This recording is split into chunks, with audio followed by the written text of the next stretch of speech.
Canada app data breach involves passport numbers. Air Canada's app has suffered a data breach resulting in the suspected loss of thousands of its customers' personal details. The airline has warned that users who had entered their passport details into the product may have had that data stolen. Experts warn that the theft of such information would pose a serious ID fraud risk. The firm has also been criticized for its relatively weak password system. Although it is not clear how the breach occurred, one cybersecurity specialist highlighted that Air Canada's website still says account passwords should contain between 6 and 10 characters and that it only accepts letters and numbers, but no other symbols. Many users will choose short and easily guessable passwords, commented Amit Sethi, a security consultant at Synopsys. Moreover, users that want to use strong passwords cannot do so. According to the Canadian government's own cybersecurity advice, all passwords should include at least one character that isn't a letter or number and be a minimum length of 8 characters. The firm said it has adopted improved password guidelines. Its app now says that passwords should be at least 10 characters long and contain one symbol. Account lockouts. Air Canada said that it detected unusual login activity between 22 and 24 August and decided to lock down all 1.7 million of its accounts as a consequence.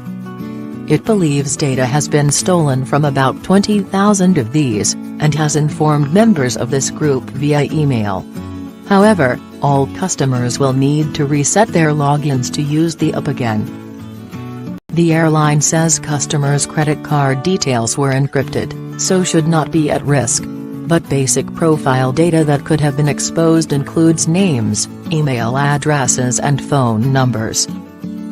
In addition, it warned the following details may also have been copied if they had been provided. The City of London's Action Fraud team told the BBC that the consequences of having your passport information accessed can be severe. It said banks, insurance firms and mobile phone providers were among businesses that request the data to set up accounts, but do not always require sight of the physical document. Victims can face wrecked credit scores and bills, from which it can take months to extricate themselves. In some cases, Action Fraud added, it is even possible to use the information to obtain genuine documents such as driving licenses and new passports. The loss of passport data in this breach makes it unusual, commented Professor Alan Woodward, from the University of Surrey. Like driving licenses, passports are considered government-issued ID and it is assumed that only the holder will know the contents. But we're at the point where so much sensitive data is being released via such breaches that we can no longer assume that mere knowledge of what is written in a passport is sufficient to verify ID online.